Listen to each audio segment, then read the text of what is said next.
Boa noite, sejam bem-vindos a mais uma sessão do Café com Letras, em que estarei à conversa com Martim Sousa Tavares. Aos 33 anos, ele é um dos mais ativos e dinâmicos agentes culturais do nosso país. É músico, compositor, divulgador cultural, podcaster, já foi júri dos Ídolos, do programa Ídolos na televisão, já foi maestro titular da Orquestra do Algarve, é diretor e fundador da Orquestra Sem Fronteiras, diretor artístico do Festival de Sintra, uma série de atividades, e para além disso é autor de programas de rádio, de televisão e também deste livro, Falar Piano e Tocar Francês, Arte, Cultura e Humanismo na Era dos Memes, que conseguiu o feito, já foi publicado no ano passado, em 2024, e já vai na 7ª edição, o que para um livro que não é de ficção é um verdadeiro feito editorial. O livro vai ser, como é normal nas conversas aqui com escritores, vai ser, digamos assim, o fio condutor da nossa conversa, mas obviamente derivará para as muitas atividades que o Martim tem.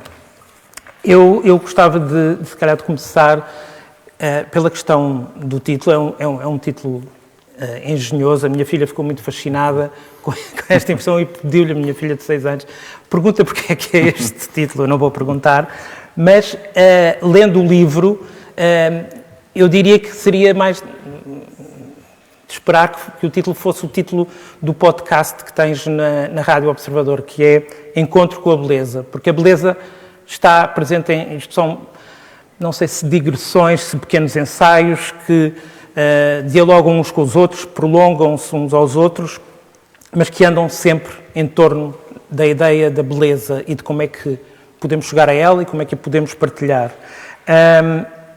Tu, aliás, a dada altura, admites que o teu objetivo será, com este livro, enriquecer e intensificar o encontro com todas as formas de beleza criada pelo homem. Se calhar, a primeira pergunta que eu gostava de fazer era se te consideras mais um esteta com pendor humanista ou um humanista com hipersensibilidade estética? Uau. Olá, boa noite a todos. Eu preferi responder à pergunta da tua filha, na verdade. Comecemos por aí. Acho que é justo. Eu não lhe quero dar essa desfeita. Tu chegas a casa e ela vai-te perguntar. O princípio ela vai assistir, o fim já não garanto, mas o princípio ela vai ver. Vamos garantir que essa pergunta fica respondida. Um humanista com um pendor estético, um esteta com um lado humanístico. Eu, na verdade, acho que as duas coisas são muito parecidas até. O humanismo prevê ver a ligação que há entre as coisas. Eu acho que uma pessoa com uma formação humanista é alguém que está em casa com as artes, com o pensamento, com aquilo que é a produção do ser humano.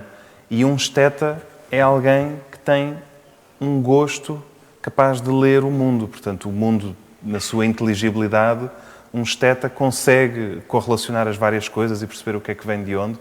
Portanto, eu acho que se calhar qualquer uma das duas serve. Eu gosto mais do humanismo, porque dizer um esteta dá a ideia de um certo snobismo, não é? Acho que o humanismo é uma palavra mais bonita, mais humilde também, mais ao alcance de todos. Daí a era o humanismo na era dos memes. Não que a era dos memes seja ao contrário do humanismo, mas este subtítulo que tu leste, eu agradeço-te por isso, porque muitas vezes o subtítulo não O subtítulo faz parte... Sim, não é lido, e o subtítulo, na verdade, explica mais do que o título. Portanto, ele está lá para ajudar quem olha para este título e não percebe o que é este livro. O subtítulo ajuda um bocadinho, Arte, Cultura e Humanismo na Era dos Memes. E já agora, para a minha filha, o título, obviamente, que é também um lado lúdico e claro. de brincadeira. Como é que se chama a tua filha? Olivia. Então, Olivia, é o seguinte. Tocar piano e falar francês, portanto, a frase dita direitinha, era até meados do século XX, a receita completa para uma educação cultural desejável, sobretudo das meninas bem-nascidas. Portanto, na sociedade burguesa, uma menina que soubesse falar francês e tocar piano estava pronta para ser apresentada à sociedade. Quer dizer que os pais podiam receber visitas em casa e a menina não ia envergonhar ninguém. Ia tocar umas peças no piano, ia saber dizer bonsoir, soyez bienvenue, não é? Essas coisas todas. E, portanto, está feito. A educação da miúda está feita, está completa. E eu acho que isso é uma falácia. O conceito de uma educação completa, uma educação cultural completa, é a negação de si mesma, porque nós nunca podemos estar satisfeitos, nós nunca podemos fechar a coisa à chave e dizer não preciso de mais nada. Portanto, este é um livro que tenta cultivar o contrário da saciedade. Isto tem que cultivar a fome de saber mais e de querer mais da vida e de ir mais fundo nas coisas de que já gostamos. Portanto, não me interessa tocar piano e falar francês, interessa-me virar Inverter. isto do avesso. Agora, tenho constatado, disseste que isto devia se chamar Encontro com a Beleza, o livro, não é? Mas isso leva-me a uma coisa muito dura na minha vida, que é, não se chama Encontro com a Beleza, porque já existe um podcast com esse nome. Porque eu adoraria. Para mim, dar títulos às coisas é muito difícil. Já tive vários programas na televisão, na rádio. Nem sequer poderias usar outra vez a palavra beleza, não é? Sim, Ficaria é isso. É horrível. estranho. É horrível. E, portanto, quando eu penso às vezes noutros projetos e títulos, para mim é muito, muito doloroso. Portanto, acabei por escolher este, por ser assim uma brincadeira, um piscar de olho ao leitor, mas acabou por se revelar, do ponto de vista do psicomarketing, uma coisa bem sucedida, porque é como a garrafa de Mateus Rosé. O psicomarketing, estão a ver como é que é a garrafa do Mateus Rosé, que é assim mais abalada. Bujuda, não é? Bujuda. O que é que isto faz? Isto faz com que aquela garrafa, que tem uma forma diferente das outras, se pensarmos em vinho rosé, ele está todo disposto nas prateleiras e são tudo garrafas cilíndricas. O Mateus Rosé tem os cotovelos assim, portanto ele ocupa um espaço diferente e faz com que para as pessoas haja os rosés e o Mateus Rosé. Portanto, por causa da garrafa... Quase uma categoria em si mesmo. Ele vai ser arrumado de outra forma, ele é disruptivo para o olhar e não é que o cliente esteja a pensar nisto. Mas do ponto de vista do psicomarketing, que é o marketing que se dá em camadas subconscientes da nossa cabeça, isso está lá. Este livro, não é que eu tenha tentado fazer isso, mas é um livro que as pessoas sabem, têm que pensar duas vezes antes de dizer o título. Ou seja, ele não está arrumado com os outros todos. E eu acho que isso tem sido uma vantagem.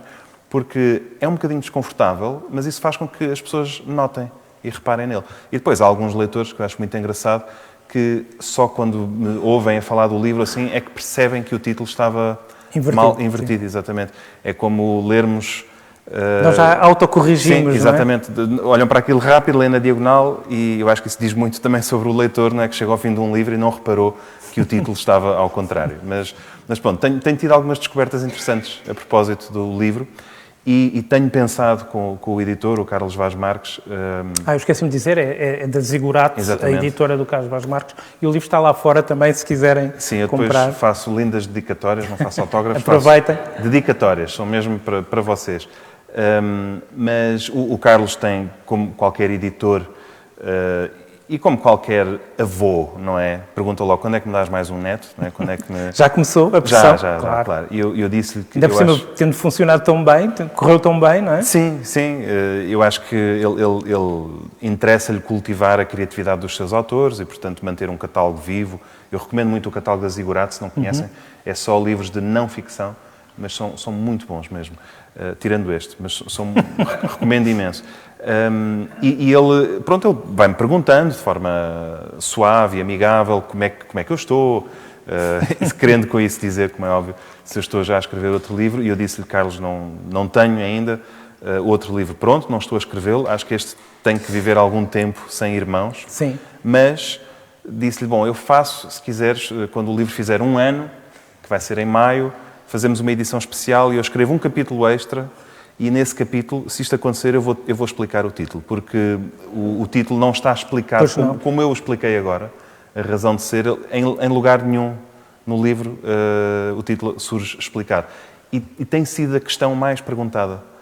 Portanto, eu sinto que devo isso aos leitores, uma explicação oficial. Por momentos pensei que ias dizer que, como o Albert Cosseri, que tu citas num dos capítulos, só iria escrever uma frase por semana e, portanto, só daqui a... Não, na verdade, sabes, o que eu sinto e o que disse ao Carlos, e posso partilhá-lo porque não é segredo, é quando alguém escreve um livro de ideias, que é o caso disto, isto é a súmula das minhas melhores ideias, ditas da melhor forma que eu conseguir. É como andar a apanhar fruta para fazer um sumo. Portanto, eu apanhei toda a melhor fruta que havia no meu pomar, escolhi as peças uma a uma e foi destas que eu fiz este copo de sumo.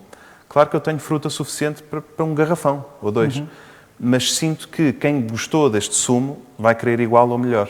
E eu usei a melhor fruta, portanto, eu não consigo garantir que... Tens que esperar outra colheita, não é? Eu tenho que mudar de fruta mesmo. Pois. O sumo de laranja já não vai, agora o próximo vai ser não sei o quê. Sim. Portanto, tenho que mudar o género, tem que ser um livro noutro estilo, para não voltar a dizer a mesma coisa. E, portanto, tem sido mais isso que me tem impedido de começar a escrever de novo. Ainda não sei se será uma coisa ficcionada, por exemplo, se será uma coisa em opúsculos, enfim, não sei.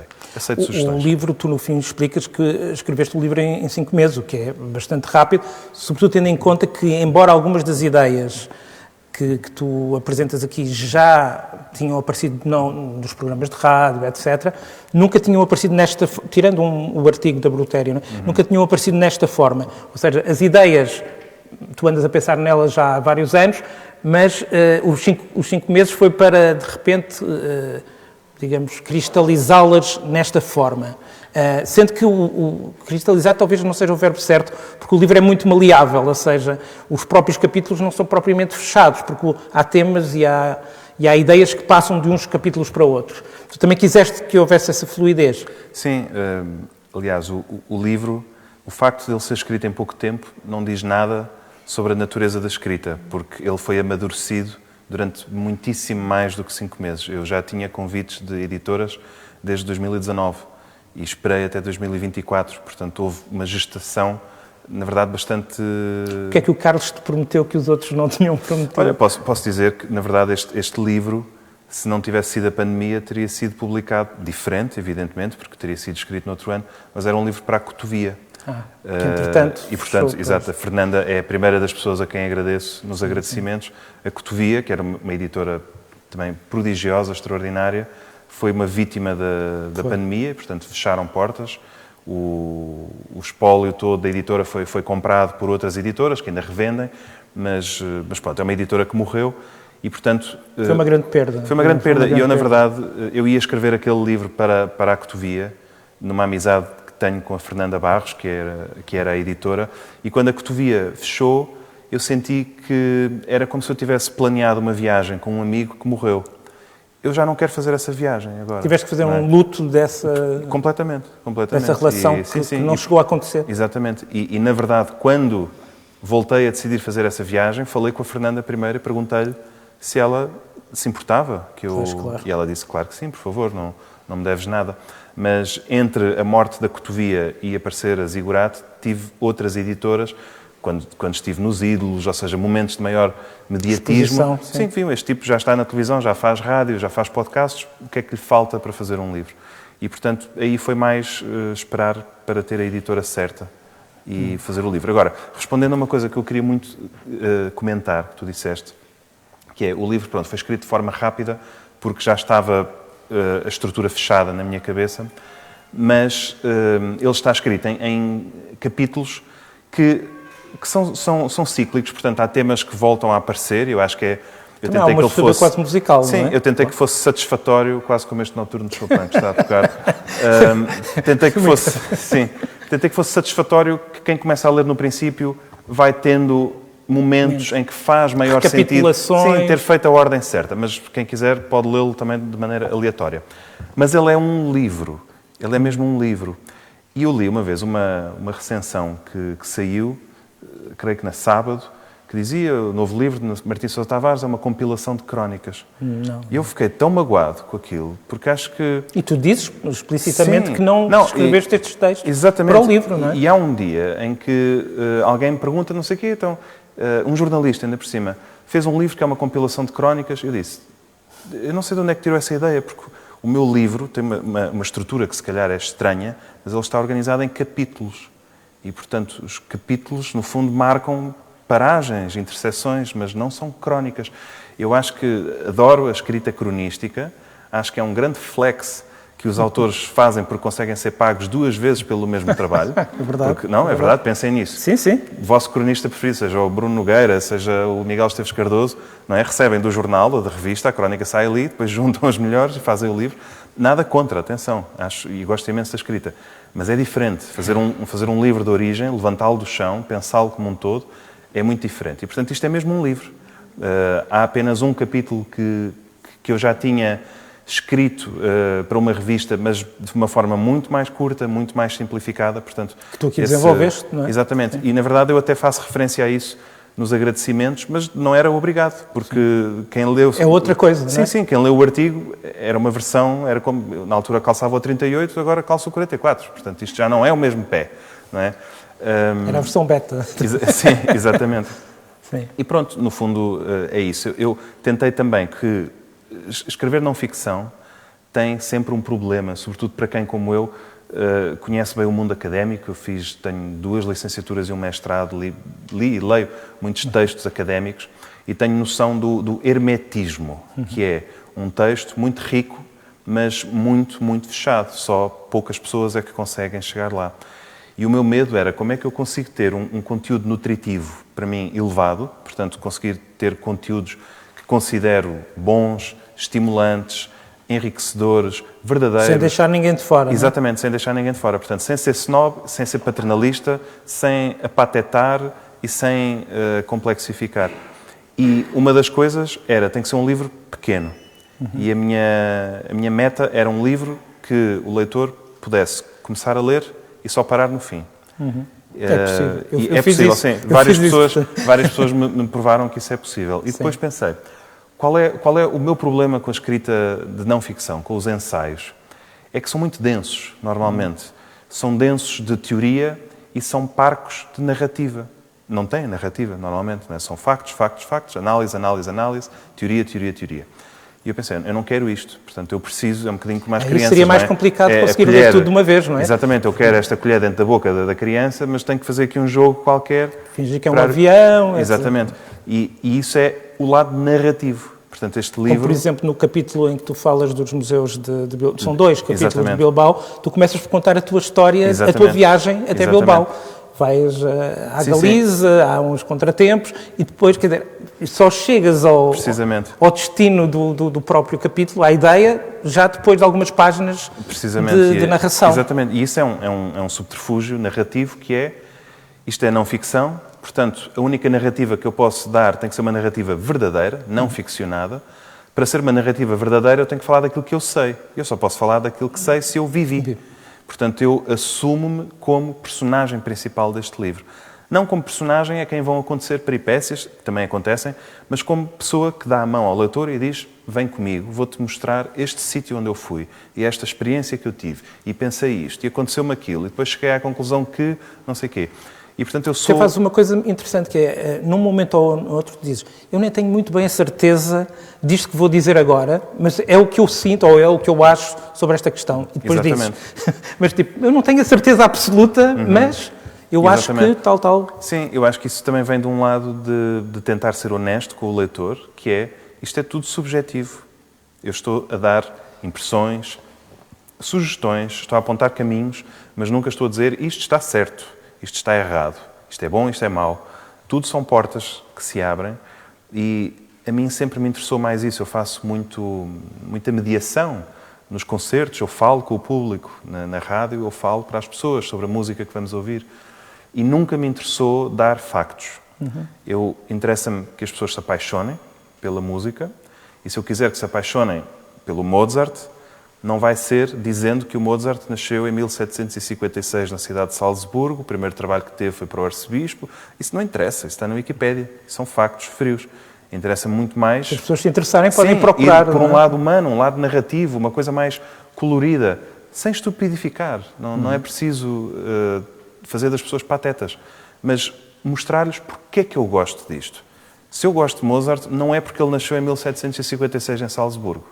Não tenho nada a ver com isso. Se eu gosto de Mozart é porque me toca por isto e aquilo, pelos significados que eu encontro. E acho que se eu partilhar isso, as pessoas podem subscrever e, portanto, ficam enriquecidas, ou podem dizer, muito giro, mas prefiro a minha própria versão, o que também é válido.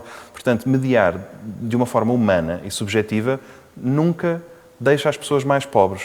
Na pior das hipóteses ficam iguais, na melhor saem enriquecidas e, portanto, eu acho que vale muito a pena ser subjetivo, não ter medo do erro, não ter medo da incerteza, não ter medo de mudar de opinião. De dizer uma coisa e o seu contrário. Defender o A Achas e depois que um dia mais defender o tarde podes até deixar de reler o livro e achar, epá, eu já não acho isto, eu já não penso Se isso pode acontecer um dia, isso já acontece. Já acontece. Claro, sim. Eu já tenho o dilema, e tenho vários amigos que escrevem, e tenho-lhes perguntado isso, que é a partir do momento em que o livro sai das mãos e faz-se uma primeira edição, eu acho que já não é correto ir atrás e mudar qualquer coisa. Uma coisa é rever gralhas e pequenas frases que podiam ter sido melhoradas com uma palavra aqui e outra ali, tudo bem. Mas nada de estrutural. Sim, não, acho que isso já seria... Porque já é outra coisa. Sim, já seria desonesto e, portanto, é preciso deixar ir e se foi horrível, então já não vai ser este que agora vai ser bom, vai ser o próximo. E há autores que vivem obcecados com isto, há alguns músicos, para quem aqui gosta de música clássica, um compositor que era o Bruckner, Anton Bruckner, um austríaco do século XIX, era completamente maníaco do erro e das versões. Então o que é que ele fazia? Escreve uma sinfonia e manda a partitura para a orquestra. A orquestra toca, a partitura é publicada e depois ele diz: não era nada disto. Está aqui a nova versão. Esta é que é a minha sinfonia número 1. Manda para outra orquestra. Mas vende os direitos a outra editora. Então já há duas versões da sinfonia número 1. É preciso dizer, esta é a de Viena, esta é a de Linz. E depois, quando o homem morre, naquele caos, descobre-se que afinal ainda havia mais não sei o quê. Então, o Bruckner é o único autor... 0 e 00, sim, que tem a sinfonia número 0, que é uma coisa absurda, que foi descoberta depois, mas era anterior. Portanto, para ser numerada de forma correta, não podia ser a número 10, porque foi escrita antes da número 1, portanto é a número 0. E há a versão B da número 0. Portanto, é uma coisa absurda. Tipo 00. Sim, é uma coisa absurda, uma coisa que claro, tem ligações à saúde mental, aos problemas que o homem tinha. Não sabemos exatamente o quê, porque ele viveu num tempo pré-moderno, portanto, só se podem fazer diagnósticos por estimativa, mas OCD, certamente, uma pessoa obsessiva-compulsiva, talvez até com toquezinhos de esquizofrenia, ou um certo autismo, ou tudo junto também. Sim. Portanto, para verem, ele dava aulas no conservatório e tinha uma fotografia do cadáver da sua mãe em cima da secretária. Portanto, os alunos tinham aulas de 1 para 1 e por cima do professor estavam a ver a mãe morta do professor. Coisa absolutamente tétrica. Ele contava as pedras da calçada do seu caminho do trabalho até casa e no dia seguinte voltava a contá-las para ver se as contou direitinhas. Enfim. O lado bom é que a música é sublime. Sim, a música é incrível, há quem gosta, há quem acha uma seca. Eu adoro. Mas pronto, ou seja, é uma forma de estar, eu não sou assim. Eu acho que o livro está cá fora, foi horrível, aprende com isso e faz um melhor na próxima vez. Tu falaste da questão da mediação e tu dizes aqui que entendes que o mediador é alguém que é uma ponte entre algumas das formas de beleza que há no mundo e aqueles que as procuram. Mas tu próprio já disseste que não queres ser paternalista, mas também não queres tratar o leitor ou o ouvinte como pateta. Que equilíbrio, como é que se encontra o equilíbrio na mediação? Como é que isso se faz também? É uma coisa que tu vais, se calhar, aprendendo, calibrando, à medida que vais experimentando e vendo as reações das pessoas. Mas há uma arte da mediação? É possível aprender a ser um bom mediador? Assim, eu acho que o mediador não é um professor no sentido de ensinar, não tem que ter essa valência. Eu acho que o mediador é aquele que sinaliza beleza. Portanto, é uma pessoa que está aqui e diz: aqui, encontrei beleza aqui. Se quiserem, vou pôr aqui uma bandeira, e vou-vos dizer como é que se chega até aqui. O caminho que eu fiz para chegar até aqui. É muito isso. Agora, a primeira coisa é poder escolher o que é que vamos oferecer ao público que temos. Ou, por outras palavras, é como quando um chefe vem à nossa mesa e diz: isto que vocês vão comer e que eu preparei é um robalo que eu fui buscar esta manhã ao mercado e vi que havia espargos selvagens também, portanto trouxe os espargos, até nem estava a contar, e explica um bocadinho o que fez. Se o chefe for obrigado, por decreto, a dizer: olha, você hoje vai ter que cozinhar com isto, isto e isto, ele diz: mas eu não gosto, já não consegue mediar com o mesmo grau de paixão e de autenticidade e de interesse e até de prazer que teria se tivesse escolhido. E, portanto, eu tenho a sorte e faço questão de escolher sempre as músicas que vou dirigir, os programas que vou fazer, tudo tem que passar pelo meu crivo, porque eu depois tenho que mediar aquilo, portanto, eu tenho que gostar. Por isso, o ponto de partida é sempre estar apaixonado por aquilo que temos para dar. Se eu não estiver apaixonado, não vale a pena. Chamem outra pessoa ou eu próprio retiro-me desse projeto. Já o tenho feito e acho que faz parte também de uma aprendizagem. Portanto, a primeira coisa é essa. A segunda coisa é tentar saber quem temos à nossa frente. Isto é uma verdade lá para Alice, mas quando eu sou convidado para ir a uma escola, não vou falar... Posso levar o mesmo conteúdo, pode ser o Requiem de Mozart, pode ser o que for, mas não vou falar da mesma forma que falaria para este público. Ou se estiver num país diferente, sei lá, quando fiz concertos no Rio de Janeiro, é uma cultura bastante diferente. A pessoa pode estar de outra forma, falar de outras coisas, usar outras referências. Portanto, eu diria que, em primeiro lugar, escolher muito bem aquilo que temos para dar e depois usar uma máxima muito acertada da hotelaria, que diz que o melhor serviço é aquele que se adapta. Portanto, se eu vou prestar um serviço, eu tenho que me adaptar. Não posso estar à espera que toda a gente encaixe no meu modelo chapa 3. Portanto, perceber quem é o cliente, quem é o público e o que é que eu posso dar que vá ao seu encontro. Tu, a tua mediação tem sido, sendo maestro e diriges orquestras e tendo também uma formação em ciências musicais, tens feito mediação mais no campo da música. O livro parece-me que te permitiu alargar o âmbito, por exemplo, à pintura. Tens um capítulo em que falas da janela que o Caravaggio usava, o sítio onde ele pintava e que a luz vinha de cima, por exemplo, a casa da Senhora Bruni, ou falas da tua paixão por Veneza, pela cidade, pelos escritores que escreveram sobre a cidade, sobre Évora, sobre cinema. Portanto, de repente aqui a tua mediação não é já só musical, é mesmo cultural, no sentido mais amplo. Isso deu-te gozo, quer dizer, pontualmente já fizeste isso também noutras circunstâncias, mas o livro deu-te essa liberdade. Gostaste de experimentar e de permitir cruzar a música com as outras artes? Sim, eu acho que isso é que é o exercício do humanismo e... Ou seja, não ficaste só no teu canto, não é? Sim, naquilo que dominas melhor. Exatamente. Eu acho que tinha que haver um compromisso, porque o público que eu tenho reconhece-me como alguém que vem da música, portanto, quer eu queira, quer não, esse é o meu pedigree, não o posso renegar e, portanto, claro que quem tem um livro meu nas mãos está à espera de algum conteúdo musical. E ele já está um bocadinho no título, portanto, ele convida o leitor a isso. Mas eu não queria que fosse um livro sobre música. Portanto, ele abre com a análise de uma cena de um filme do João César Monteiro, As Recordações da Casa Amarela, que é um encontro entre um filho e uma mãe e sobre como isso pode ter uma leitura religiosa, se quisermos, e depois a chave dessa leitura, na verdade, está na música que se está a ouvir. Ou seja, mas tudo é um caminho com várias passagens, várias portas que se abrem e que comunicam umas para as outras. Que, aliás, no cinema do César Monteiro acontecia muitas vezes. Mesmo noutros filmes. Sim, e o subtexto musical é sempre muito importante. Exatamente. E está com os frames do filme, portanto, quem não viu o filme ou quem não tem presente essa cena não precisa de ver o filme. Tudo o que lhe faz falta está ali. E, no fundo, é uma pequena demonstração. Esta abertura é uma página e meia, lê-se em 2 minutos.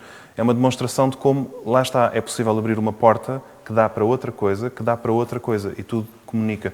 E por isso... E dá logo, de certa maneira, também a chave para o próprio livro. É isso. É a lógica do livro, não é? É o que eu ia dizer. Eu quis que fosse um mini pórtico, um amuse-bouche, que em uma página e meia o leitor percebe, estou a ver que tipo de livro é que isto é.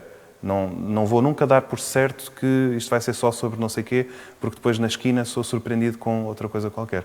E, portanto, a música está como estão as outras artes e outras formas de beleza, como também já percebemos, tu gostas de comer. Era o que eu ia dizer, como são a já comida, falaste por exemplo. da Amuse-Bouche, também falas dos restaurantes no País Basco, por exemplo. Sim. Portanto, é uma visão ampla de cultura. E tu referes, aliás, é o título de um dos capítulos, acreditas mesmo como o John Berger que a beleza está no olhar de quem vê? Porque isso também tem a ver com aquilo que estavas a dizer de tu não estás a querer moldar o olhar do leitor. Estás-lhe a abrir portas e depois o leitor, a beleza, se calhar algumas das coisas que tu consideras belas, o leitor pode não considerar. E há coisas que o leitor achará belas e que tu não é? Claro que sim.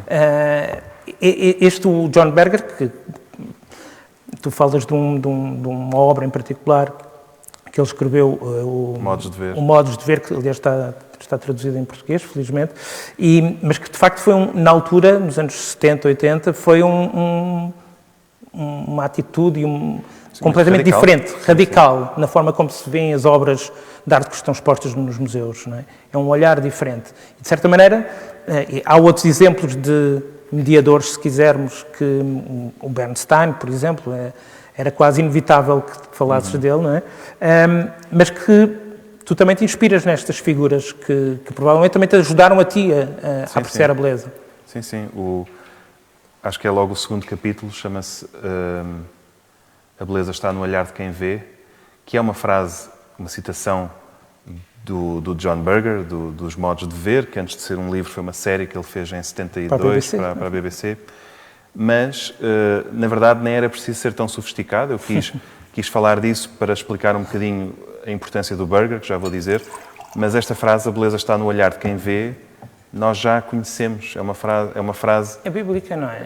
Não, nem é isso. Quem o feio ama, bonito lhe parece. Sim. Portanto, tem que ver com a subjetividade da atribuição da beleza. Quem o feio ama, bonito lhe parece, significa que a beleza está no olhar de quem vê. A beleza está no olhar de quem ama. A beleza é atribuída por quem olha. A beleza não é um axioma da existência de um objeto ou de uma pessoa. E o que o Berger fez, e na altura foi revolucionário, temos que imaginar uma Inglaterra conservadora, de anos 70, ainda em estado de choque com o efeito dos Beatles. O que ele faz é uma série em poucos episódios, a partir dos principais museus e das principais coleções de arte ocidental de Londres. E, para já, o genérico é muito provocativo, porque nós estamos a ver uma tela renascentista e a câmara está em zoom out, portanto, cada vez vemos mais detalhes da tela e vão aparecendo os créditos, e às tantas aparecem as mãos dele com um x-ato e ele começa a cortar a tela, e é uma coisa chocante. Claro que ele está a cortar uma réplica da tela, mas é logo um choque, porque nós achávamos que estávamos a ver a tela e, de repente, aparece o apresentador a rasgar aquela tela. Ainda antes de falar, ele já conseguiu chocar as pessoas. Literalmente iconoclasta, não é? Exatamente, sim. Mais iconoclasta do que isto é difícil. E o que ele diz é, não é por um quadro estar no Museu do Louvre e toda a gente dizer que é o quadro mais importante do mundo, que eu sou obrigado, perante esse quadro, dizer realmente é o melhor quadro que eu já vi na vida. Eu tenho toda a legitimidade de chegar lá e dizer bela treta. Não me diz nada. Porque o quadro em si não tem a beleza. A beleza é atribuída por quem o vê, por quem sabe muito sobre ele, por quem o estuda, por quem se apaixona por ele, mas quem não o amar não se tem que sentir culpado. Porque não é uma incapacidade, não é uma falha, não é uma insuficiência. E, portanto, ao dizer isto, e claro, desenvolvendo de uma forma mais eloquente do que eu estou a dizer agora, ele liberta o espectador desta necessidade de validar e de ser validado pelos grandes críticos, não é? E, portanto, o espectador pode começar a dizer, tudo bem, mas eu prefiro arte naive, eu prefiro arte bruta. E, portanto, de repente, tudo é válido, tudo é possível e podemos encontrar beleza em tudo. O que também não é uma ideia propriamente do Berger, ou seja, isto já vem de muito, muito tempo antes. Já o John Cage fazia música que incorporava todos os sons. Portanto, ele, quando faz o 433, a peça não é sobre o silêncio não existe. Claro. A peça sobre é os sobre... sons que povoam esse tempo. São 4 minutos e 33 de espaço para ouvir tudo. Muito antes do John Cage, já o São Francisco de Assis escreveu o Cântico das Criaturas, em que agradece de forma poética por tudo aquilo que existe. E, portanto, Irmão Sol. Exatamente. E tem uma coisa muito engraçada até. Não sei se conhecem o Cântico das Criaturas.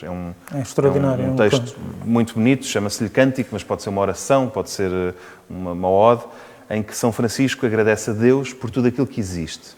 E faz uma lista muito pragmática do que é que existe e porque é que ele agradece. O irmão Sol, que nos dá a luz, que é indispensável à vida. A irmã Terra, onde nós cultivamos os nossos alimentos. A irmã Água, que nos mata a sede. O irmão Fogo, que nos aquece e com o qual nós cozinhamos. Portanto, ele encontra um elemento, qualquer coisa, e a sua razão prática. E depois agradece pelas estrelas. E é engraçado, porque ele é muito pragmático. O fogo, a terra, a água, o sol. O que é que um homem da Idade Média tem a dizer sobre as estrelas? O que é que ele sabe? Ele não sabe nada. Nem ele, nem ninguém, naquela altura, porque a astronomia moderna está a muitos séculos de distância. Ele é igualmente pragmático, ele agradece pelas irmãs estrelas porque no céu as fizeste belas, claras e belas. Exatamente, portanto a beleza é um valor tão pragmático, tão utilitário como é matar a sede ou cultivar alimentos. Portanto, o burger, na verdade... é objetivamente verdade, porque uma pessoa, se for para o meio do campo, longe da cidade, claro, e olhar para o céu, há poucos espetáculos mais deslumbrantes do que as estrelas, não é? Sim. Mas é gira esta mundividência dele de dar-lhes a mesma utilidade que têm coisas como água ou calor ou luz. E portanto, o que o burger faz é, de uma forma fresca, do seu tempo, com uma linguagem própria, muito cativante, voltar a lembrar que, se quisermos, há beleza em todo o lado. Só temos que procurá-la. E isto leva-nos depois a uma sensibilidade mais aguda. E que depois se vai ligar com uma outra citação que eu faço, que é de Sofia de Melbrenner, que é quem é sensível à beleza do mundo também é sensível ao sofrimento do mundo. E por isto é que estas pessoas com hipersensibilidade ou viram poetas ou viram santos. Mesmo quando se leva isto até ao fim... Ou poetas e santos, no caso do São Francisco de Assis. Exatamente, que faz a súmula. Mas levando a hipersensibilidade ao fim, é isso mesmo. Vemos a beleza que há em todo o lado e vemos a falta dela. Eu diria que ao sublinhar também a questão do sofrimento, ou seja, se somos sensíveis à beleza, também temos de ser sensíveis ao sofrimento, isso também é o humanismo que tu já referiste, não é? A beleza não existe fora do mundo, nem fora da realidade que nos cerca. A beleza é importante, mas também é importante ter consciência do sofrimento das pessoas que estão ao lado.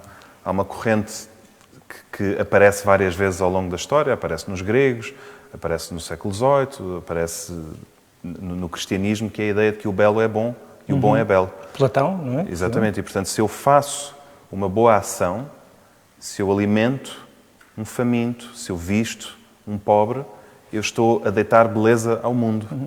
Se eu pinto uma paisagem lindíssima, eu estou a fazer uma boa ação. A beleza é boa.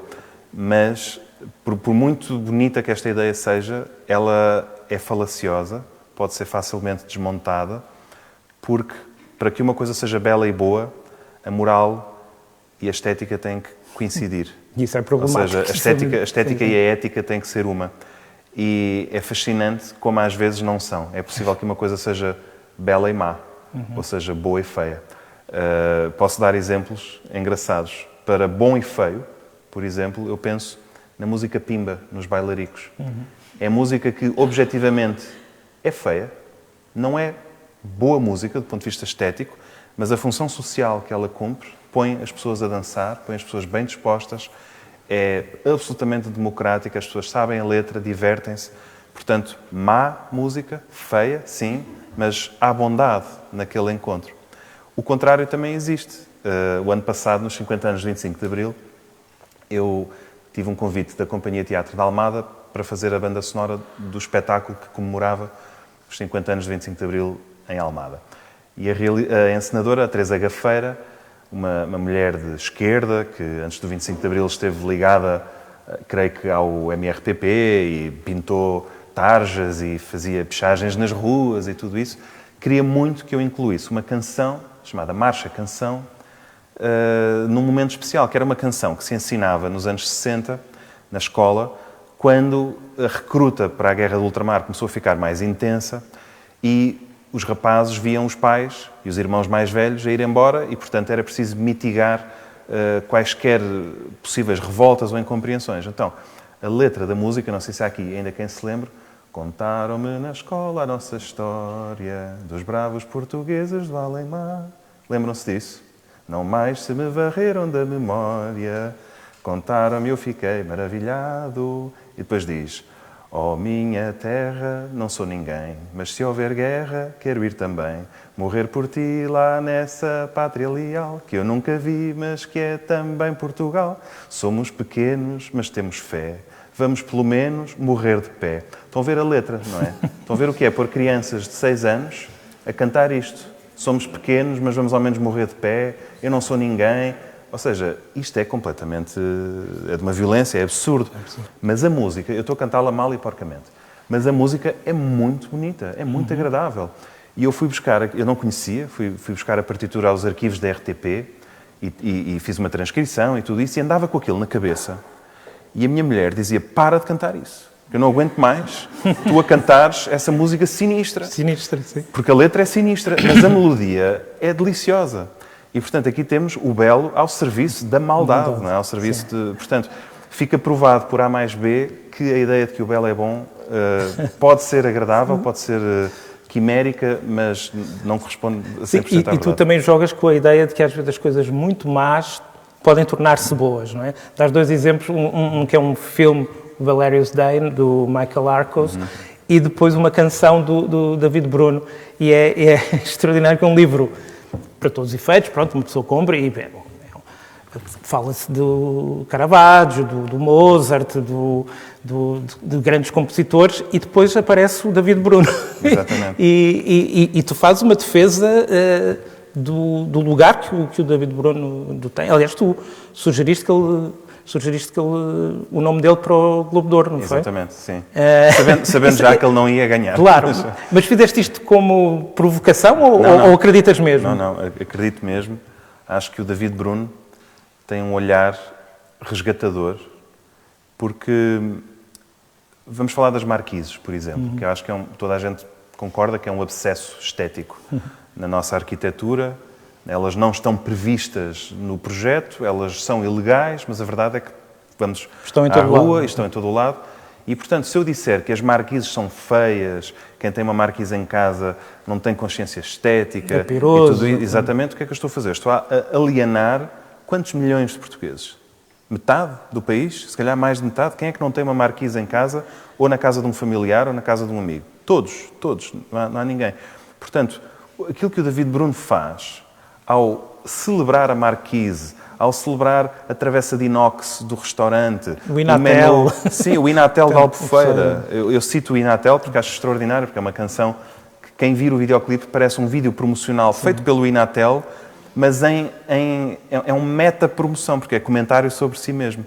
E tem lá uma parte extraordinária. E é anti-publicidade, porque diz mal dos outros hotéis também. Exatamente, é isso. Ele tem um alter ego que é imigrant, não é? Que está sempre a enfiar coisas em francês, e fazem uma lista de hotéis 5 estrelas, Hotel Pine Cliff, c'est pas bon, não sei o que, faites attention, e depois Inatel, si, ça c'est bon. Ou seja, este elogio do Portugal real, sim, do Inatel, das pessoas que passam férias no Inatel, e faz rimas que envolvem atividades em comunidade, Poliban, Wi-Fi grátis, coisas assim. E eu acho engraçado porque o que o David Bruno prova é que conseguimos, através desta máxima do Burger, que a beleza está no olhar de quem vê, conseguimos resgatar até aquilo que à partida já não tinha salvação. E isto dá-nos uma saída para quem diz que já está tudo perdido e já não se consegue nada e a vida tudo uma desgraça estética. Não. Com sentido de humor, com criatividade, até uma marquise pode ter a sua beleza. E de resto, David Bruno também não é o primeiro a fazê-lo. Eu, antes de David Bruno, dou um exemplo do Mahler, que na sua primeira sinfonia põe o Frère Jacques transformado numa marcha fúnebre para uma criança, e de como é que um compositor... Que na altura foi tão chocante como o David Bruno será para alguns ouvidos hoje. É grotesco mesmo. Sim. Na altura foi grotesco. E hoje ninguém põe isso em causa. E as pessoas vão ouvir os concertos embevecidas. Precisamente. Não é? Portanto, este comentário, incorporar a suposta baixa cultura na alta cultura, tudo isso sempre existiu, não é novidade. Eu acho que o David Bruno é um tipo muito inteligente, com um comentário muito bem observado, bem sacado. Quem conhece Gaia e aquela zona revê-se muito. Mas sei que pessoas que não são de Gaia e se calhar são de outras zonas suburbanas, outras zonas do país, também se reconhecem e dizem-lhe, pá, eu sou de Setúbal, mas isto é exatamente como no meu bairro, não sei o quê. E, portanto, o que ele está a fazer é legitimar o país e é encontrar beleza naquilo que se calhar nós não veríamos. Um exercício que tu também fazes é encontrar ideias opostas ou coisas que visivelmente te agradam e outras que te irritam. Ou coisas de que tu gostas e outras de que não gostas. Por exemplo, no caso dos museus de Bilbao, tu dás o exemplo do Guggenheim enquanto uma apoteose da estética do polido. Tu falas, aliás, de um livro do Byung-Chul Han, que é um filósofo sul-coreano, Byung-Chul Han, e essa ideia de superfícies lisas, que não oferecem resistência. As pessoas atravessam o museu e nada é tudo a deslizar. As pessoas tiram, junto à estátua do Jeff Koons, do cãozinho, tiram as selfies, fazem os likes, e é uma espécie de apoteose desta suavidade, de agradabilidade. E depois dás o exemplo contrário, visivelmente é uma experiência que não te entusiasmou, do Museu de Belas Artes, onde havia uma exposição de um autor que eu, aliás, do qual gosto muito, estão poucos livros editados em Portugal, mas vale a pena, que é o Kirmen Uribe, que é um escritor muito interessante. Eu não sabia que ele tinha feito isto, mas que ele reorganizou o espólio do museu e reinventou e, no fundo, fez um trajeto através das obras sem ordem cronológica, inventou uma ordem alfabética, criou uma coisa nova a partir dos materiais que tinha e que para ti é muito mais desafiante, não é? Esse contraste entre, se calhar, um museu muito mais estabelecido e que, a partir das pessoas estão muito mais dispostas a gostar, se calhar não é assim tão interessante, e a descoberta do museu até mais clássico, mas que se soube reinventar. Sim, o Guggenheim, eu não tenho nada contra o Guggenheim, objetivamente, mas é certo que o Guggenheim promove um tipo de experiência que é isso, é a estética do polido. A estética do polido, de acordo com este filósofo, Byung-Chul Han, é tudo aquilo que é feito para não oferecer resistência, tudo aquilo que é agradável ao toque. Nós pensamos num smartphone, não tem botões, não tem arestas, é quase como ter um sabonete na mão, é uma coisa muito agradável. Ele fala do fenómeno da depilação brasileira, por exemplo, como uma estética de polido, que não oferece resistência. O Jeff Koons são esculturas que são todas elas, quase que são gomas para os olhos, não é? Aquilo é comestível, é muito divertido. Queremos fazer as nossas selfies, fazemos os nossos likes, é a estética do uau, da sensação do só tem exterior. Portanto, não há um conteúdo interior. É suposto nós passarmos por aquilo, sentirmos que é agradável, a vida é boa, tudo isso, e seguimos para o próximo. E ainda bem que isso existe, porque a arte, aquela máxima, tem que servir para consolar os desconsolados e inquietar os acomodados. Portanto, ainda bem que isso existe para que as pessoas tenham um bom momento no museu e queiram voltar. Mas, para quem quer um bocadinho mais, não é? Para quem quer conteúdo e substância, se calhar o Guggenheim de Bilbao não vai ser o museu mais extraordinário, porque tem os Jeff Koons, e tem as latas de sopa de tomate Campbell do Andy Warhol, e tem os Roy Lichtensteins, enfim, tudo obras extraordinárias, nada contra a pop art, nada contra o minimalismo, mas vamos ser honestos, um Andy Warhol, a lata de tomate e um Caravaggio levam-nos para sítios diferentes do ponto de vista da mensagem, do conteúdo, da profundidade, do tipo de interação intelectual que podemos ter com aquilo.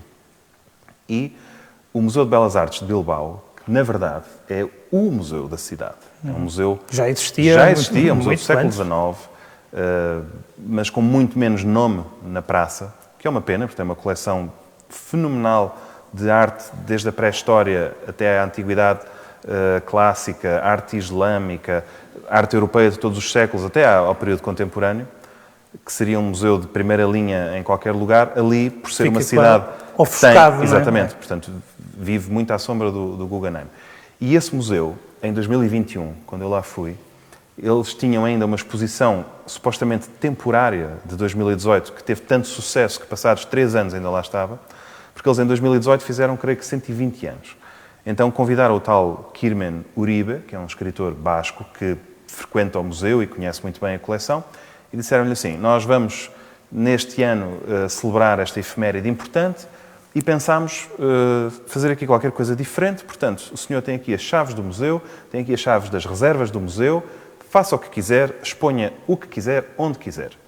E o Uribe o que fez foi contou as salas do museu, já não sei quantas eram, 20 e picos, e somou as letras todas do alfabeto, juntou-lhe algumas letras, junções de letras específicas de fonemas da língua basca, como são o nhê, lhe, tche, tze, coisas assim, e tinha o número exato de letras para as salas. Então, eu fui lá, fomos sem saber para o que íamos, na verdade só fomos àquele museu porque estava a chover, porque a nossa ideia até era ir para a praia, clássico, não é?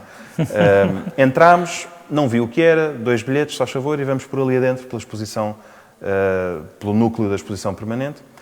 E na primeira sala tinha assim uma amálgama de objetos em exposição, que lembro-me que era um osso pré-histórico entalhado, portanto com vestígios de civilizações muito antigas. Ao lado tinha cerâmica islâmica do período do Al-Andalus. Depois tinha uma tela francesa final do século XIX, talvez um Cézanne, uma coisa do género. E eu pensei, isto não bate a bota com a perdigota, não percebo a lógica da curadoria desta sala. E por cima da porta havia uma palavra que era arte. A pessoa pensa, bom, isto é como frango numa churrascaria, não é? Eu estou no Museu de Belas Artes, portanto isto não me ajuda muito. Avanço para a segunda sala e era só pintura, tudo sobre Bilbao. Bilbao vista do rio, Bilbao vista das fábricas, Bilbao vista do céu, Bilbao daqui, Bilbao dali, fotografias, pinturas. E eu penso, ok, estou no Museu de Belas Artes de Bilbao, portanto isto é uma forma de dar as boas-vindas ao visitante e mostrar-lhe um bocadinho a cidade ao longo dos tempos e tudo. E por cima da porta está a palavra Bilbao, que também não me ajuda mais, é como ver picanha outra vez na churrascaria. Sim. Então avanço para a terceira sala, onde tinha sido posta uma mesa no meio da sala, que ocupava a sala de tal maneira que nós éramos obrigados a dar uma volta à mesa para ir para a porta do outro lado, e essa mesa estava cheia de bustos. Bustos de todos os tipos, bustos romanos antigos, bustos de madeira, bustos em terracota, bustos em tamanho real, que todos estavam virados para quem entrava, e eram assim uma estranha plateia, não se percebia bem aquela amálgama de gente. E eu até pensei, isto deve ser uma obra de arte única, uma instalação que tem aqui várias gramáticas dentro. Mas não era, porque um mármore com 2000 anos, percebe-se que é um mármore com 2000 anos. Não faz parte de uma instalação, não é um ready-made. E por cima da porta, a palavra desta vez já não era frango nem picanha, a palavra era cidadão. E eu achei isto engraçado, cidadão, e tínhamos ali aquele exemplo de cidadania, muito plural, não é? Formas de cabeças de todos os feitios e cores. E pensei, arte, Bilbao, cidadão, A, B, C. Será que isto segue uma lógica e eu só agora é que estou a perceber que sou um peão num tabuleiro e não me dei conta? Então vou rapidamente para a sala seguinte ver se a palavra começava com a letra D. E, portanto, entro na sala, viro-me logo para cima da porta e, de facto, começava com a letra D. Portanto, eu percebi aqui que quem quer que seja que fez isto pôs-me a jogar um jogo que eu não sabia que estava a jogar, que é, em cada sala eu vou encontrar uma palavra que não sei qual é, e dentro dessa sala, de acordo com essa palavra, as peças jogam-se em significados cruzados. Portanto, arte. Arte eram as manifestações artísticas do ser humano ao longo dos séculos, das religiões, das geografias. B era Bilbao, era a cidade. C, a cidadania, na sua riqueza, a diferença dos bustos. E por aí fora, com palavras como azul, ferro, vazio, silêncio, retrato. E eu achei isto muito mais interessante, porque me inquietava, estimulava. Também desafio ao espectador. Exatamente. Não é? Estava a jogar um jogo e depois, quando cheguei ao fim, a última sala dos museus, evidentemente, é a loja, e eu comprei o catálogo da exposição, que era um livro escrito pelo próprio, em que ele tinha um pequeno ensaio de uma página para cada sala, com imensas fotografias. E, portanto, eu comecei a ler esse livro após sair do museu, fiquei fascinado com aquilo e o desvio, e a nossa viagem teve um desvio para voltarmos a Bilbao, para eu fazer outra vez o percurso à luz daquilo que tinha lido. Mas não voltaste ao Guggenheim. Ao Guggenheim já não. Mas voltei àquele porque achei mesmo fascinante as coisas que aquele homem tinha feito. A sala mais maravilhosa, eu vou só tomar mais um minuto do vosso tempo com isto, era a sala do vazio, que era uma sala que estava praticamente vazia, entrava-se e tinha só uma escultura lá no meio, uma escultura do Oteiza, que é um escultor basco, século XX, e era uma caixa de ferro que estava vazia por dentro e as arestas não se tocavam, portanto dava para ver através da caixa. E eu pensei, bom, ok, é um vazio que se explica a si mesmo, a sala está praticamente vazia, tem aqui uma caixa vazia, portanto é um vazio evidente. Mas quando se entrava na sala via-se que na parede, nas nossas costas, estava uma grande tela.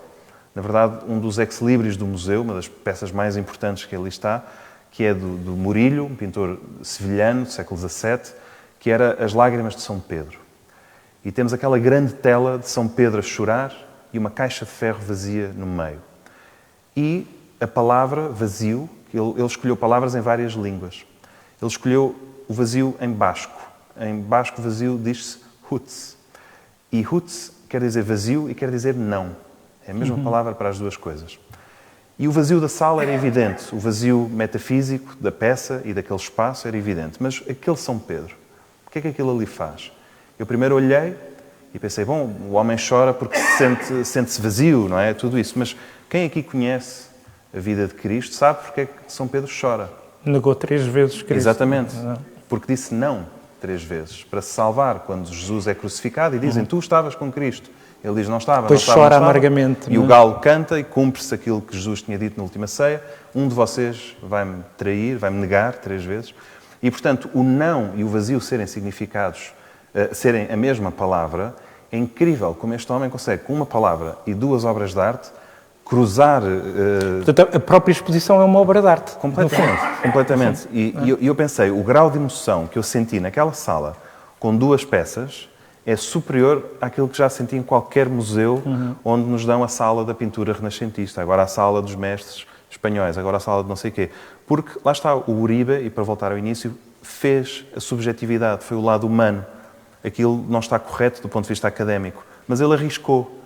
E eu, ser empático, amei o risco que ele tomou, aceitei, vivi-o e subscrevi-o. E, portanto, acho que é um bom remate para dar esta história, que a mediação pode fazer isto. De facto, pode juntar 2 coisas improváveis e levar-nos ao infinito. E tal como, nesse caso, amaste, há um capítulo que, na realidade, são 2. Os títulos, às vezes, são muito intrigantes e inventivos, que é uma espécie de, não direi, eu acho que é mais do que irritação, é um ódio de estimação, que é do Boulez, o Pierre Boulez, um grande compositor e maestro francês, muito influente, e o que te faz confusão é justamente a influência que ele teve na música contemporânea, na forma como foi criada nas últimas décadas, como é vivida e como é exibida ou ouvida nas salas de concerto, e que para ti há um lado quase nefasto, uma influência nefasta, e que se calhar contribuiu também para um certo afastamento do público em relação à chamada música contemporânea. Queres elaborar um bocadinho sobre isso? Quero. Enquanto eu vou elaborar, peço-te que encontres a fotografia do Boulez para dizer o número da página. Fazer a salada, não é? Sim. Isto é um capítulo que se chama Como Temperar uma Salada. Como temperar uma salada. Preparar uma salada. Como preparar uma salada. Eu tenho a teoria de que há 2 formas de preparar a fotografia é espantosa. Qual é o número da página? É 111. Pronto, quem tiver o livro à mão pode abrir na página 111. Quem não tiver o livro à mão tem bom remédio também. Portanto, lembrando, está ali à venda. Sim.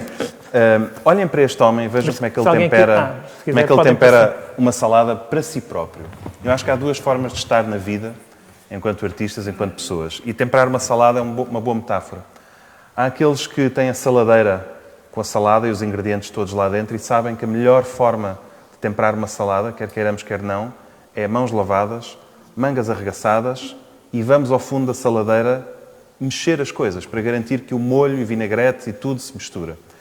A outra forma é uma forma mais ascética, que evita os salpicos e as gotas e, portanto, vamos pegar umas pinças ou numas tenazes ou o que for e vamos fazer aquilo. O que o Boulez faz é isto, é a segunda... Ele vai isso aos extremos. Mas a 1,5 metro de distância, portanto, ele está como se fosse num laboratório a temperar a sua própria salada.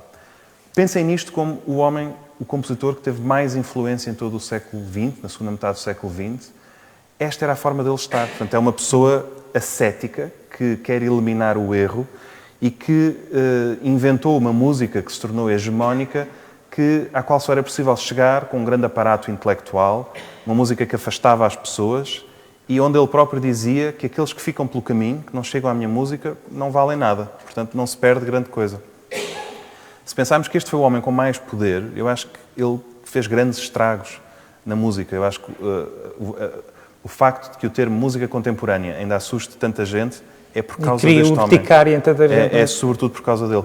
Portanto, eu quis usar o Pierre Boulez como uma antítese de outros exemplos que dou daqueles que se entregam e que não têm medo do erro, como o Uribe, que vão pela subjetividade. E a forma de estar do Boulez é uma forma completamente antagónica. Portanto, ele é usado como um preto e um branco. E tu pegas também nesse exemplo do Boulez e transpões para um caso em Portugal, um momento que tu também parece-me que consideras que foi uma oportunidade perdida. Que é o do Emanuel Nunes. Que é o do Emanuel Nunes, da ópera, não é?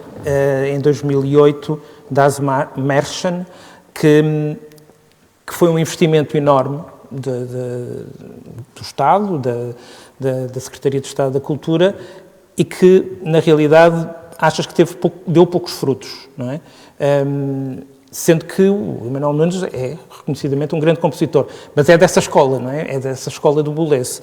E achas que, para além de uma oportunidade perdida, de certa maneira, esse momento implicou que, se calhar, a possibilidade das pessoas ouvirem a música contemporânea, ou melhor, criou anticorpos contra a música, os compositores contemporâneos? Foi um trauma coletivo, uma péssima ideia do Ministério da Cultura, do Teatro São Carlos e da Casa da Música, de pegarem num compositor seriíssimo, não estou a questionar isso, mas de uma vanguarda absolutamente elitista, absolutamente topo da pirâmide, ou seja, não é uma música de entrada, é um ponto de chegada, e servir isso, urbi et orbi, em 14 teatros do nosso país, em live stream, em 2008, imaginem bem, um live stream em 2008, quando o live stream só descolou na pandemia, praticamente.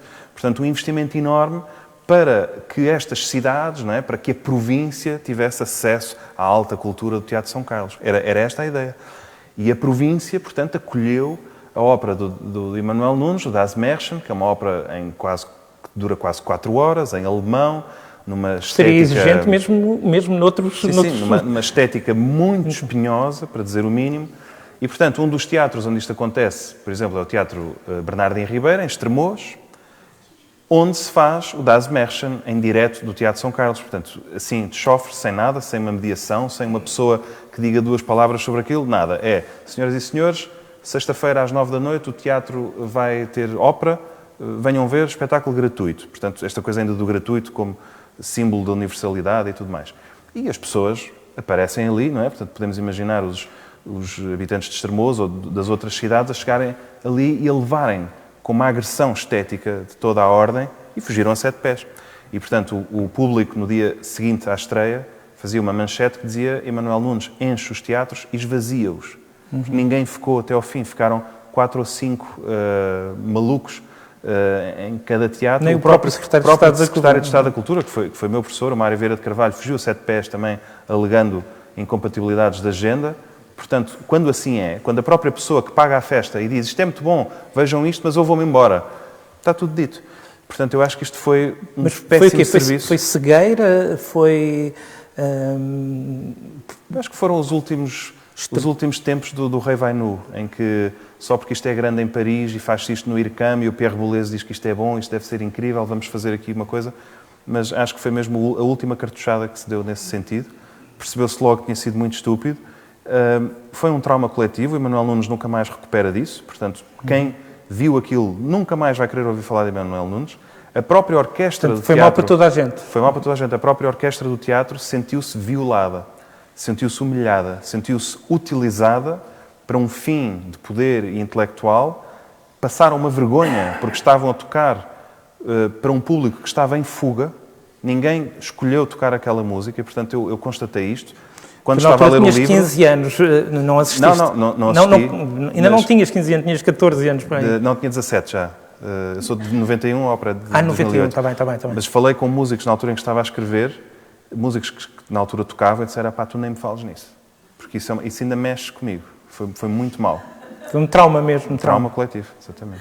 E como é que achas que se pode superar o trauma? Ou seja, é possível reconciliar, não necessariamente se calhar com essa linha estética do IRCAM e do Pierre Boulez, mas há muitos outros compositores contemporâneos a fazerem outro tipo de música. É possível chegar lá.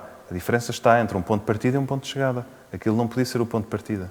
Aquilo tem que ser um ponto de chegada, tem que se fazer um caminho de mediação, tem que se dar às pessoas ferramentas para que elas se relacionem com aquela estética. Não é por osmose que vão passar a ser fãs. Não é como eu abrir aqui a República à frente de alguém, fazer assim e a pessoa de repente leu a República. Não. As coisas demoram o seu tempo. Tu falas em compensação ou por contraste, e há muitos contrastes destes ao longo do livro, da figura do José Pinho, por exemplo, não é? Que eu acho que não aprofundas muito, mas há aqui um olhar sobre o que foi a política cultural desde o 25 de Abril até à atualidade. Esse será, para ti, creio, um momento negro da história da cultura em Portugal. Mas, por exemplo, a ação do José Pinho, que era livreiro, mas não só, organizou festivais, e a imagem, ele defendia, a primeira livraria que abriu era Ler Devagar, o culto da lentidão, não é? E tu também falas disso noutras áreas artísticas. Figuras como o José Pinho, se calhar, são o oposto desse flop, digamos assim, do Manuel Nunes. Eu nunca conheci o José Pinho, invejo muito quem o conheceu, porque vivemos no mesmo período, claro que de gerações diferentes. Para além do resto de mas... tudo que ele fez, era um homem excepcional, e uma generosidade. É isso. Toda a gente que conheço, que o conheceu, diz isso. E é uma pessoa daquelas que, de qualquer idade que ele tivesse quando morreu, teria partido cedo demais. Porque só trouxe coisas boas. E o Ler Devagar, como ato de libertação de um sistema que está pensado para a rapidez, para a substituição imediata das coisas, é fundamental. Ele quer que as pessoas possam ler devagar, mas ele também quer vender devagar. Isto quer dizer não tem a pressa do lucro. Exatamente. Enquanto livreira, não sei se as pessoas têm noção, mas se forem a uma Bertrand, a uma FNAC da vida, os livros que estão na montra estão lá porque as editoras estão a pagar para que eles estejam na montra. E estão lá durante 15 dias ou 3 É isso mesmo, as editoras pagam X tempo e os livros depois desaparecem, são substituídos por outros e vão encontrá-los depois em sítios diferentes na livraria, até que a editora já não está a pagar nada e eles são paulatinamente arrumados em prateleiras onde desaparecem para sempre, porque ficam nos escombros das livrarias. E o José Pinho acha isto profundamente injusto. Porque é que uma editora, só porque tem mais dinheiro, obriga-me a ter na montra um livro que não vale nada e eu tenho aqui grandes livros e não os consigo vender porque as pessoas não sabem que eles existem. E, portanto, ele quer, em primeiro lugar, uma livraria onde ele possa escolher o que é que vende. Onde ele pode vender livros que saíram há 2 e 3 anos e já não são novidade e, portanto, já não estão abrangidos por promoções isto e aquilo, mas que são bons. E, portanto, é uma forma de resistir contra isso. E, portanto, nessa livraria, onde ele propõe um modelo que recusa o capitalismo voraz, ele propõe também uma forma de estar diferente. Ele quer uma livraria com sofás. Não é uma livraria para as pessoas entrarem, pagarem, fugirem. Não é uma livraria para estar, manusear, inclusivamente fumar. Quem se lembra aqui da Ler Devagar original, fumava-se lá dentro. Ainda se fumava na Ler Devagar do LX Factory, depois deixou de ser possível. Mas a livraria tinha um bar, tinha discos jazz vendidos lá em cima, exposições de arte por todo o lado, a bicicleta voadora icónica. Portanto, a livraria como um espaço de bem-estar, um espaço de encontro com os livros, onde a pessoa não é obrigada a gastar dinheiro. Isso é uma forma extraordinária de convidar as pessoas a fruírem a cultura, a estarem na vida. A livraria como ponto de encontro, como lugar de comunidade, onde se geram comunidades de leitura, afinidades de interesses, debate de ideias. Tudo isso são coisas que não acontecem, com todo o respeito que tenho pela Bertrand e pela FNAC, não acontecem na FNAC. Até há lançamentos e tudo isso, mas é diferente. É diferente. E a forma de estar do José Pinho, ele depois fez a Reli, a rede de livreiros independentes, e criou o Lisboa 5L e o Fólio em Óbidos, e estava a fazer a Casa do Comum quando morreu, ali na Rua da Rosa, ao lado do sítio original. É sempre mais uma faceta daquela visão incrível. E ele tem uma frase que eu adoro, que diz que tudo o que é bom é feito devagar. E, portanto, eu pus também como título de um dos capítulos, porque acho incrível a lentidão como forma de liberdade, como forma de bem-estar e como forma de resistência. Falaste dos espectadores de Estremoz, que, coitados, não sabiam bem o que era aquilo. Se calhar adoraram, não sei. Pronto, não sei. Mas, curiosamente, tu, na tua atividade de maestro, tanto tocaste em grandes cidades, Madrid, Rio de Janeiro, etc., como muitas vezes em pequenas localidades, aldeias mesmo, Orjais, não é? Na Covilhã, ou Colmial da Torre. Para ti, qual é a importância de levar uma orquestra, de levar a música a estes lugares? É muito grande. Eu estaria a mentir se dissesse que só quero tocar nas aldeias. Não é? Claro que não, eu também sou filho de Deus, também estudei com professores que tiveram grandes carreiras, tenho colegas com grandes carreiras, Portanto, se amanhã me ligarem de Berlim para eu ir lá fazer um concerto, é óbvio que quero, não é? Mas uma coisa é tocar nas grandes salas para um público conhecedor, onde nós temos que ir ao encontro da fasquia e potencialmente superá-la. É um desafio fascinante. Mas são lugares onde, se eu não for lá, se durante uma semana não houver um concerto, não acontece nada. São sítios que já têm uma dinâmica própria, as pessoas podem ter uma vida cultural muito rica, participativa e tudo mais. Em Orjais ou em Massainhas, se eu não tocar lá com a orquestra, ninguém toca. Não há mais ninguém a tocar. Portanto, não há aqui, não é a ideia de ser o tipo que espeta a bandeira. É simplesmente proporcionar uma coisa maravilhosa que não está ao alcance daquelas pessoas. E muitas vezes é a primeira vez.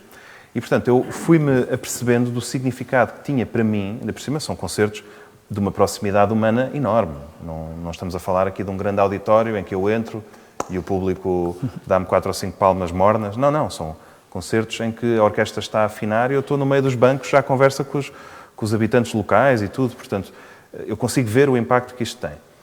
E comecei a ficar tão feliz e tão fascinado de fazer estes concertos que quero convencer outros maestros e outros músicos a fazerem o mesmo. Isto não é vergonha nenhuma. E, portanto, começo a, quando vou dirigir assim em salas mais, como é que eu ia dizer, mais do circuito, uma Gulbenkian ou um CCB, uma coisa assim, e pedem-me a minha biografia para pôr na folha de sala, eu mando uma biografia que não tem nada de provocatório, mas tem um piscar de olho, porque eu vejo como é que são as biografias dos meus colegas e dos meus pares, que é, fazem uma lista do top das cidades onde já dirigiram, e isto e aquilo. E eu também faço a minha lista do top, mas em vez de escolher 10 cidades, eu escolho 5, e vou pôr, se calhar, Nova Iorque, Rio de Janeiro, São Petersburgo, Madrid e Milão, e no meio destas 5 eu vou pôr, então, Nova Iorque, Colmeal da Torre, São Petersburgo, Teixoso, Rio de Janeiro, Orjais. E parece uma coisa bizarra, mas o que eu quero dizer com isto é, sim, já estive aqui, sei fazer, mas estou aqui com igual felicidade e empenho. E não é vergonha nenhuma, e achei muito bonito. A primeira vez que eu fiz isto foi na Gulbenkian. Se calhar às vezes é mais gratificante na aldeia do que em alguns sítios. Achei muito bonito, porque fiz este ensaio a primeira vez na Gulbenkian, e pensei, os nomes destas aldeias nunca apareceram em nenhum material. Se calhar algumas dos espectadores exatamente, nunca leram esse, nem sabiam da existência. Só por isso já valeu a pena o grande auditório ter lá Massainhas e escolhi-se os lugares com os nomes mais curiosos. Mais curiosos. Muito bem, a conversa está ótima, mas eu se calhar aproveitava este momento para passar também a palavra quer aos espectadores que estão aqui na sala, quer aos que estão lá em casa e que podem mandar como é que é? Comentários fazem? Fazem comentários, está a ser passado no Facebook, okay. Está em streaming, cá está, streaming no Facebook. Também foi durante a pandemia, mas Exatamente. Depois resolvemos continuar e, portanto, quem está a ver em casa pode fazer perguntas também na área de comentários, mas, obviamente, damos prioridade a quem está aqui, que veio nesta noite, felizmente não demasiado chuvosa, para ouvir aqui na sala. E podem ou comentar ou fazer alguma pergunta que queiram ao Martim.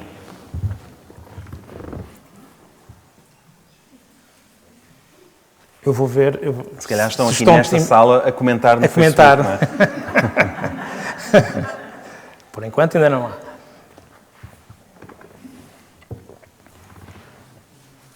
Se não fizerem, faço eu. Há uma coisa que eu gostava de dizer, porque sinto que há leitores que ficam desiludidos, porque a experiência do Museu de Belas Artes de Bilbao é muito apaixonante, eu tenho noção disso. E nota-se na maneira como escreves. A forma como eu descrevo é muito apaixonada e eu sei que as pessoas ficam curiosas, querem ver a Sala do Vazio.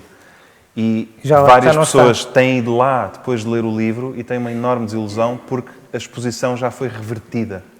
Portanto, o museu já não está como eu o vi. Em 2022 ele voltou a ser aquilo que era. Podem ainda comprar o livro, mas já não têm essa experiência. Mas dá que pensar, porque é um museu que se posicionou de uma forma tão radical, mas não teve a coragem de assumir esse radicalismo para sempre, não é? Portanto, voltou à sua forma académica e ascética que tem a pintura do século XVIII e a seguir a pintura do século XIX. Se não houver perguntas, eu faço uma para vocês irem ganhando coragem, e que tem a ver com o facto de tu já mencionaste indiretamente a tua avó, Sofia Breiner, mas tu vens de uma família de escritores, de poetas, jornalistas, mas não propriamente de músicos.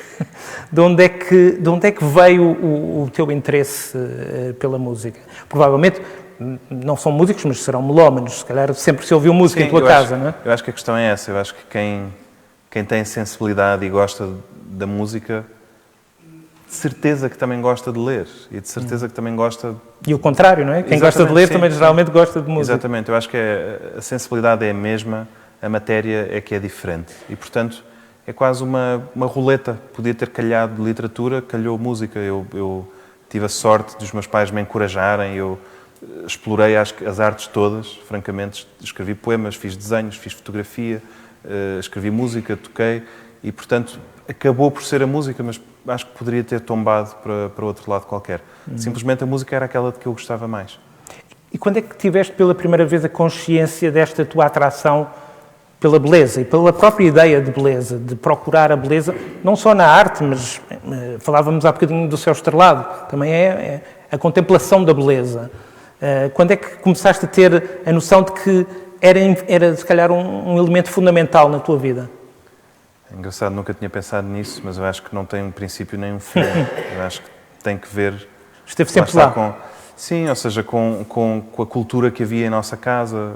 Uma das coisas que para mim vieram com a idade, em miúdo, é que, claro que isto vou falar de um lugar de privilégio, mas foi começar a ir às casas dos meus colegas de turma, fazer trabalhos e descobrir que havia casas que não tinham uma biblioteca, por exemplo. Dizer isto parece absurdo, e lá está, estou a falar de um lugar de privilégio, evidentemente, mas eu tinha nascido num mundo em que isso era normal. Na casa de toda a gente da minha família havia uma divisão que era só livros de cima a baixo. Portanto, como é que eu não havia de achar isso normal? É só quando começo a ver outras casas é que percebo que não é assim. E, portanto, eu não consigo identificar um início na minha vida porque é algo que claramente já vem antes. E vem de muito antes. Mesmo a minha avó nasceu num seio cultural e familiar que privilegiava a beleza à enésima casa. Tudo, a música, o desenho, a pintura, toda a gente naquela família, ela é prima-direita do Ruben A, que é assim o mais conhecido, mas havia de tudo, havia pintores, gravadores, tudo, inclusivamente pessoas que, até na botânica, há uma espécie de camélia, que é a camélia Jane Anderson, que era a avó dela, que procurava a beleza floral e botânica e, portanto, aperfeiçoar as camélias. E não é por acaso... in the family, portanto. Sim, não é por acaso que a Casa Anderson do Porto é o jardim botânico da cidade. Exatamente. Portanto, a beleza tem muitas facetas, mas havia, de facto, esta grande preocupação. Por isso, eu acho que tenho enorme sorte, é evidente, mas eu sou mais uma roda dentada desta grande engrenagem. Muito bem. Já tiveram tempo para pensar? Alguém quer fazer algum comentário ou alguma pergunta? Vamos ali, uma mão no ar. Uma mão? Ótimo. Ora, então, boa noite. Tenho um prazer enorme estar aqui. Eu chamo-me Manuel Luís Cristóvão, nado e criado em São José das Matas, uma aldeia da província da Beira Baixa, portanto, não muito longe de Idanha Nova, e felicito naturalmente o Martim pela ousadia que teve em criar a Orquestra Sem Fronteiras. E, naturalmente, pelos vistos, a orquestra continua de boa saúde e a funcionar. Também gostaria, eventualmente, se houvesse uma possibilidade de fazerem uma atuação em São José das Matas, eu gostava que admitisse essa hipótese. Portanto, felicidades para si, para a sua orquestra, para a sua vida. Muito obrigado. Muito obrigado. Eu confesso que São João das Matas ainda não lá fomos. É o Conselho de quê? Conselho de Idanha? Mação. Pois. Pronto. Nós já tentámos ser acolhidos em Mação. Acredito que conseguiremos, porque uma pessoa que cofundou a orquestra comigo, a avó dela é de Mação, e ela não vai descansar enquanto nós não formos lá. Mas, muitas vezes, tem que ver com os autarcas, com os presidentes da Câmara, os presidentes da Junta. Há aqueles que nos dão valor e aqueles que não nos ligam nenhuma.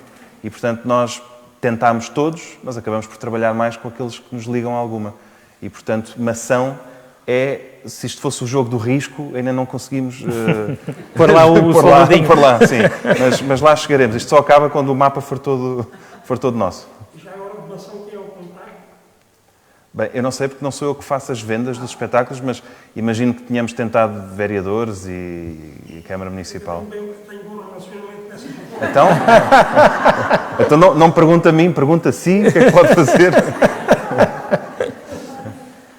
Faça os seus contactos, nós somos fáceis de encontrar, ao sf.pt, estão lá os contactos de toda a gente da equipa. É só dizerem. Muito bem, fica já aqui um esboço de programação cultural. Mais alguém quer fazer um comentário, uma pergunta? Outras aldeias onde... Bem, se não houver mais perguntas, quero agradecer a vossa presença, mas sobretudo a presença do Martim. Muito obrigado, Martim, por estes momentos, por esta conversa. E pronto, para o mês que vem há mais um Café com Letras. Muito obrigado. Bem, eu fica à vossa espera. Estarei ali à vossa disposição. Obrigado. O Martim agora pode assinar, não é? Obrigado. Obrigado.